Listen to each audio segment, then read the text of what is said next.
Vous êtes toujours à l'écoute de RTCI et place à l'international maintenant dans cette troisième partie du récap. Et comme chaque vendredi, direction Point Chaud avec Kamel Shrif. Bonjour Kamel.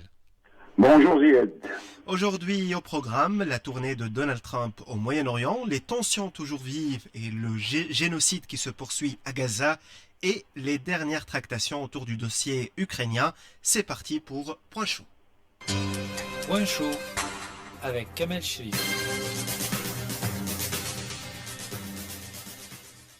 Les dossiers chauds se sont enchaînés cette semaine. Ce qui se passe à Gaza n'est ni une vengeance, ni une réaction à ce qui s'est passé le 7 octobre 2023. C'est un plan prémédité qui vise à effacer un peuple de l'histoire 77 ans après la création d'Israël et qui vise maintenant à l'éliminer géographiquement de sa propre terre.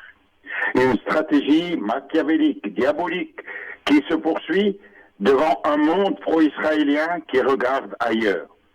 Les Occidentaux, surtout, ont mis des lunettes noires pour ne pas voir les atrocités quotidiennes israéliennes à Gaza et en Cisjordanie occupée. C'est le silence qui tue. On ne peut pas se taire quand les puissants se cachent derrière le silence alors qu'Israël détruit la justice, bafoue le droit, ne tient pas compte de la vérité historique, malmène l'humanité. C'est un devoir envers un peuple qu'on assassine d'en parler quotidiennement. Se lasser d'en parler, c'est cautionner. Il est des moments où l'indifférence devient une complicité, pire, un crime, alors que les Palestiniens sont placés actuellement dans une situation de contrainte absolue, partir ou mourir. Drôle de choix. C'est une annihilation, une épuration. Notre quotidien à nous devient lugubre à cause de l'élimination d'un peuple de cette terre. Voilà pourquoi il est interdit de se taire. Et se taire, c'est se placer du côté des bourreaux. Qui peut arrêter ces massacres?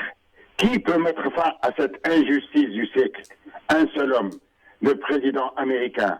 Il a pour nom Donald Trump, mais celui-ci est aux anges actuellement. Sa tournée au Golfe lui a permis de récolter des milliards et des milliards de dollars d'investissement.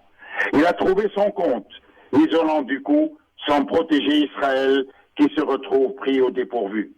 La doctrine Trump a payé et richement payé.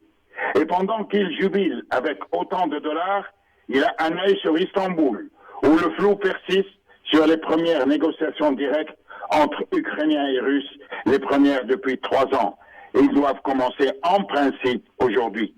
Les négociations se déroulent sans Poutine, qui a désigné une délégation de seconde zone, sans Zelensky, qui accuse la Russie de ne pas accorder l'importance nécessaire au cessez-le-feu, et sans Trump, qui ne croit pas à leur succès tant qu'il n'aura pas vu Poutine.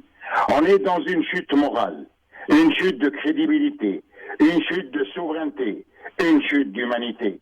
Et ce que ne présage rien de réconfortant, c'est qu'au fil des jours, le monde s'enfonce dangereusement dans une voie sans espoir. Merci Kamel Shrif pour ce tour d'horizon. On se retrouve très vite. Inch'Allah. Merci beaucoup.